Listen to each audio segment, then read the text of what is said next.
The New Orleans Saints enter 2026 with something they have not had in 5 years, and that is a real reason for hope. A 6-11 finish looks rough on paper, but it hides the actual story of how the season ended. This team started 2-10, then won 4 of its final 5 games, and the front office spent the entire offseason proving that closing stretch was not an accident. It starts with the backfield.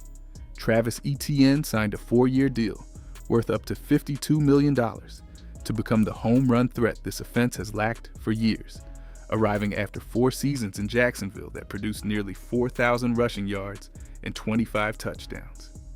Alvin Kamara then restructured his contract to stay, taking a pay cut down to a $6 million base with a chance to earn $8.5 million, choosing New Orleans over a bigger payday elsewhere.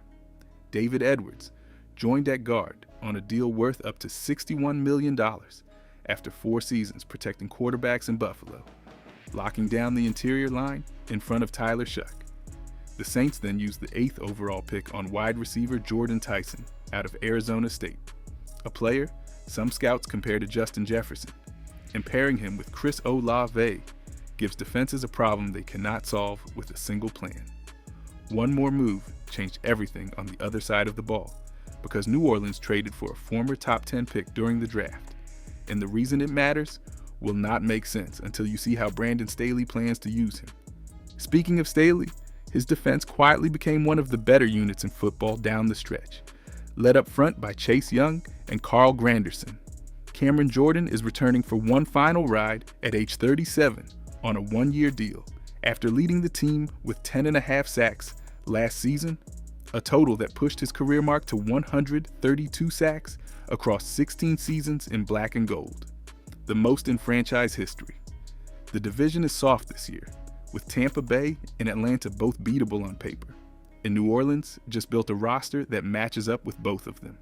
Stick around, because by the end of this video, you will understand why the Saints are not just better than they were last year, and might be the most dangerous 4 seed nobody is talking about right now. But before we get into that, hit that like and subscribe button for more Saints. In all the NFL content, let's aim for 500 likes on this video. Tyler Shough did not look like a rookie once he took over the starting job.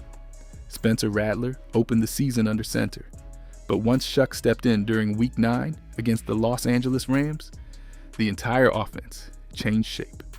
By season's end, the second-round rookie owned the best third-down passer rating of any qualified quarterback in the league. 3 separate fourth-quarter game-winning drives came from a player some scouts had labeled a project just 1 year earlier. The production backs up the eye test. Shough threw for 2,384 yards on 67.7% completion, adding 10 touchdowns against only 6 interceptions for a 91.3 passer rating that would have ranked him among starters twice his experience.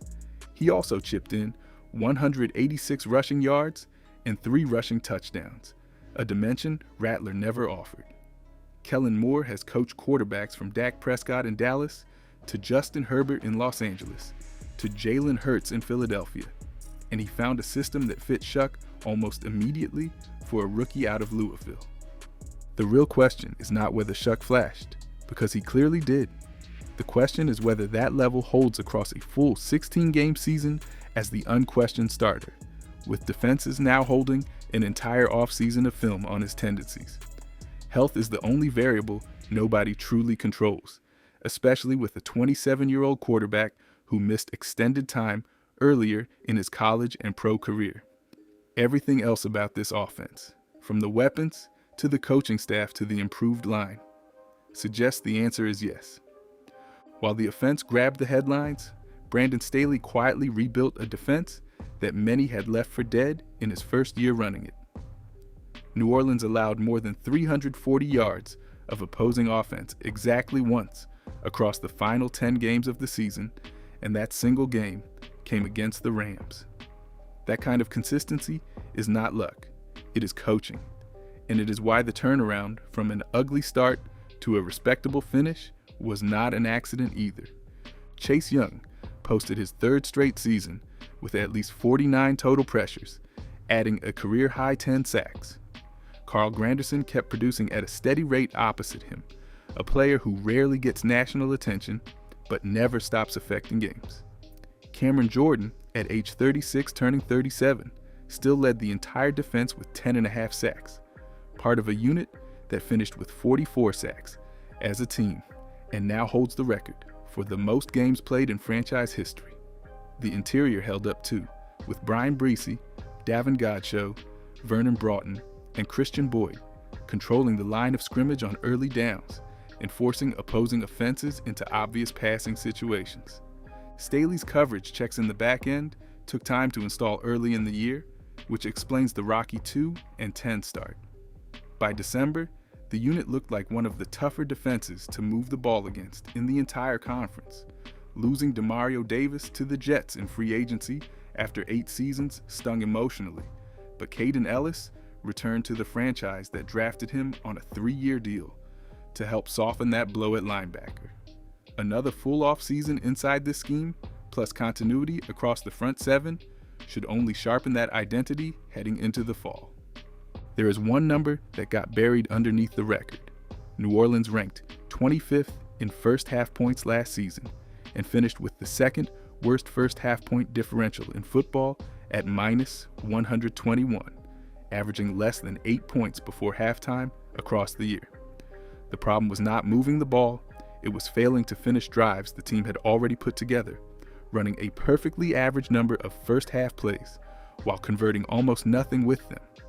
The Saints also finished with the league's lowest field goal percentage, which means they were losing points even on the scoring chances they did convert.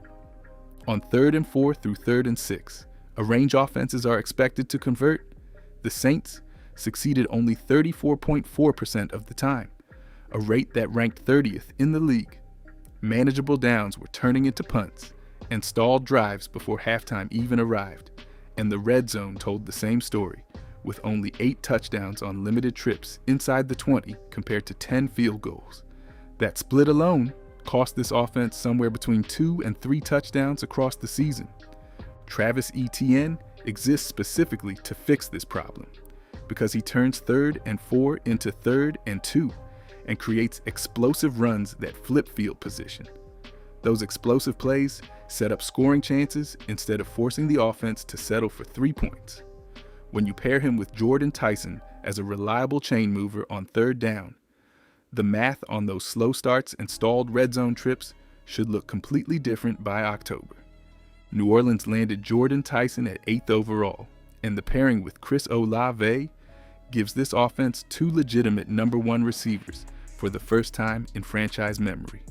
Olave just posted career highs across the board, catching 100 passes for over 1,000 yards after nearly walking away from football following a run of concussions. Tyson brings size, contested catchability, and a route tree built for exactly the intermediate game Shough thrives in. The rest of the class fills real needs rather than chasing hype. Chrisen Miller, out of Georgia, adds size and power on the interior defensive line at 42 overall in the 2nd round, while Oscar Delp, also from Georgia, gives the tight end room a blocker who can develop into a receiving threat behind Juwan Johnson and Noah Fant. Jeremiah Wright and Bryce Lance arrived on day 2 and day 3 to add offensive line and receiver depth, and Lorenzo Styles Jr., Barrion Brown, and TJ Hall rounded out a class built around special teams contribution and long-term secondary depth. Kelvin Banks Jr. already locked down left tackle as a rookie in 2025 next to veteran Talise Fuaga, which means the offensive line finally has real continuity up front. None of these rookies need to carry the roster immediately, and that is the entire point of how New Orleans built this class. The team is not asking a rookie group to save a season on its own.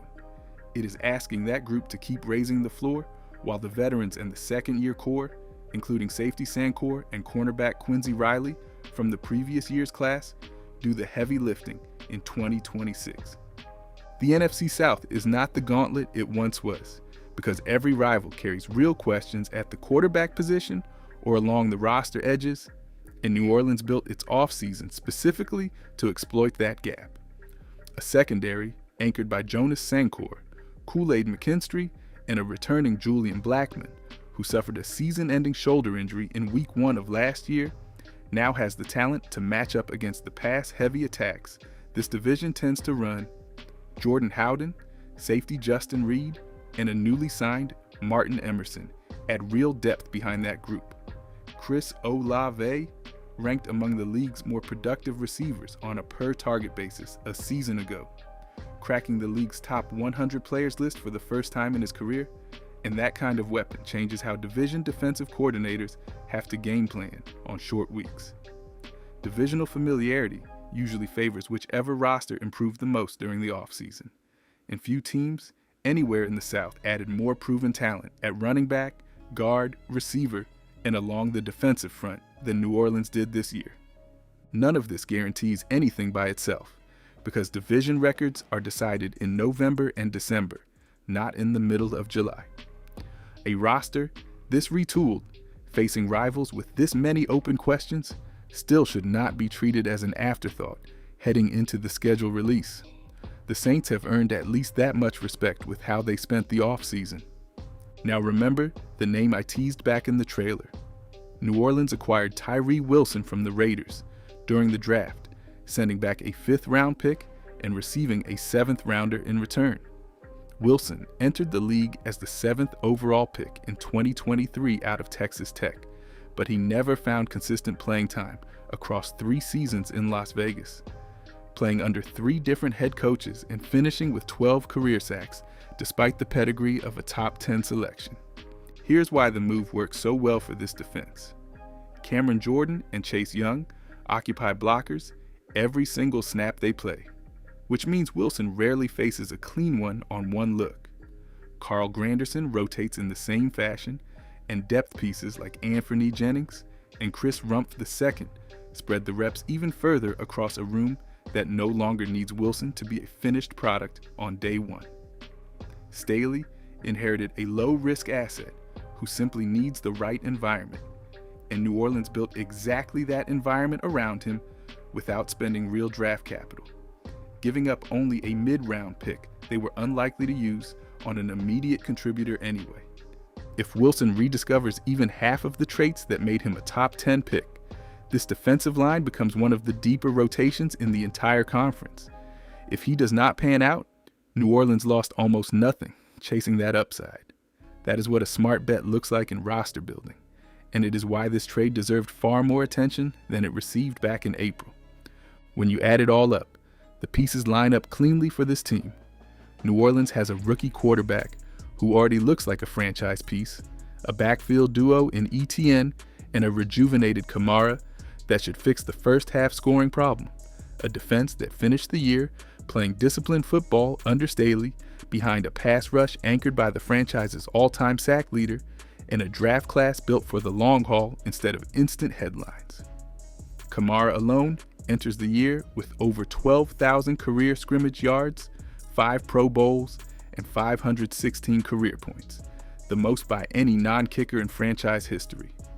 This is not a Super Bowl roster in 2026, and nobody watching honestly believes that yet. But 10 wins is realistic. A wild card spot is realistic. And in a division this soft, New Orleans has a genuine path to winning the NFC South outright if health cooperates across the roster and the young quarterback keeps trending upward.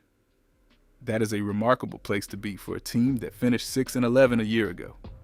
Drop your win total prediction in the comments, because this team is going to surprise the people who slept on that 6-11 record, and the ugly 2-10 start that came with it. Subscribe before the next breakdown drops, because the next video digs into whether Shough and Tyson can become the best young quarterback and receiver pairing in the entire NFC South. The Saints are not rebuilding anymore. They are building something that finally wins games.